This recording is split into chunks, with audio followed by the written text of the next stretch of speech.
Hello, I'm Kimo Hussey, and a few years ago, actually I think it might have been 2014, I met an ukulele builder by the name of Pat Megowan, and I met him at a function in Tacoma, Washington, that was being sponsored by the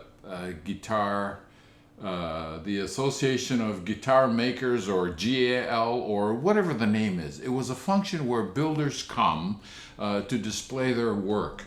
I was so impressed with the work that I had seen from Pat that I asked him to make an ukulele for me. And I'm very, very happy today to share that ukulele with you. In fact, I'm so happy about this ukulele that I took the first opportunity I had right now to take a flight from Hawaii to come and visit Pat, just to spend some time with him in his workshop. Of course, I brought this ukulele with me. So let me tell you a little bit about the ukulele. As you can see, it's got a light top, and the top is Swiss spruce. As I turn this ukulele around, you will see this beautiful, beautiful effect on the sides and the back, and that comes from tiger myrtle. One of the wonderful things about visiting ukulele makers on the mainland is that a lot of them use woods other than koa, and we're accustomed to koa in Hawaii, but this uke is very, very special. The other thing you may be able to notice is that the body on this ukulele is about the size of a baritone uke. And yet, it is, how would I describe this uke? I would describe this uke as being almost kind of a perfect compromise between a tenor and a baritone. Why? Because it has the body about the size of a baritone uke. The neck, or at least the scale, is one that's a little bit longer than a regular tenor scale, just a hair shorter than a normal baritone scale.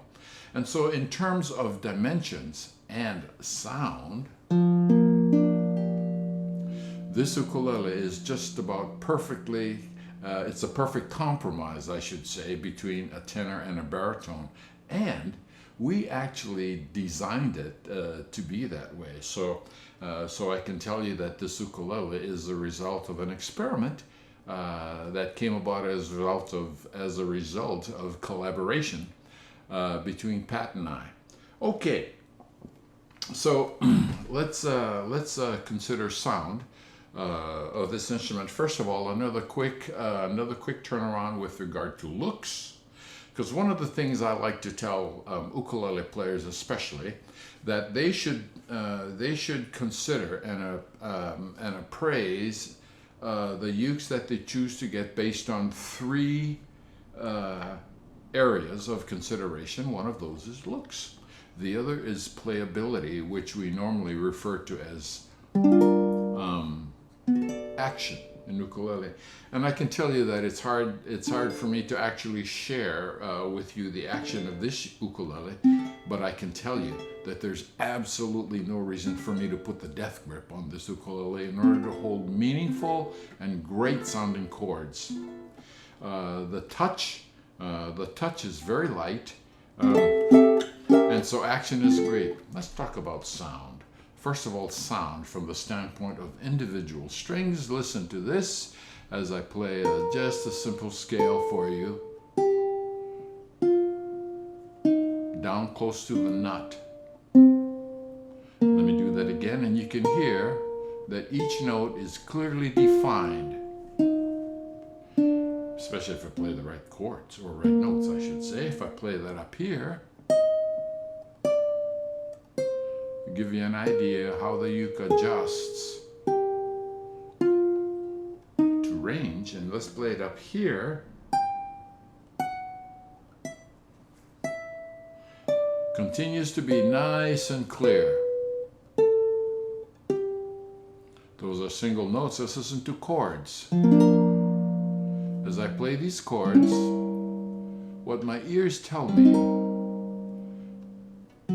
is that the blend which is how well all of these strings cooperate with each other to produce a good sounding chord, is great. If I do this up here, mid fretboard, you notice that the sound is basically the same. Nice, clear. Harmonies are well defined. And if I get up here, around the 10th fret where I'm at, again, as with any uke, we begin to run out of sound, but the chords up in this area, right up here on the 12th fret, is very, very clear. So let me play something slow for you, where I can play the melody so you can hear the clearness of melody notes and how well chords blend.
One of the interesting things about about this ukulele and the evolvement of this ukulele is that it started really by taking a tenor body, a tenor ukulele, and extending the scale just a few inches, and from that one of the things was, okay, well, if we extend the neck of that tenor just a few inches, and that turned out wonderfully.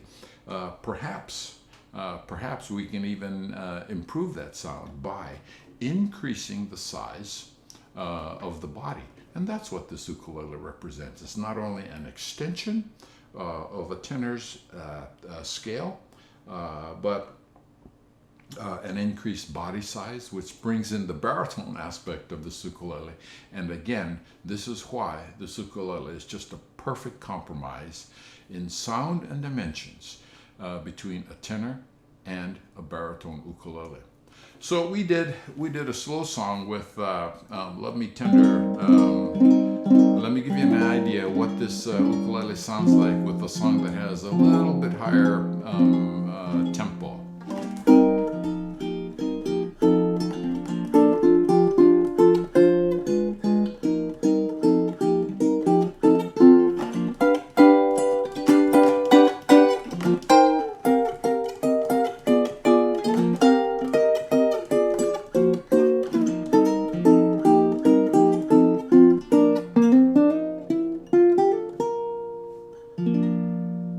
Remember this name, Pat Megowan. Pat Megowan. He lives in Corvallis, Oregon, and he makes wonderful ukuleles. Thank you.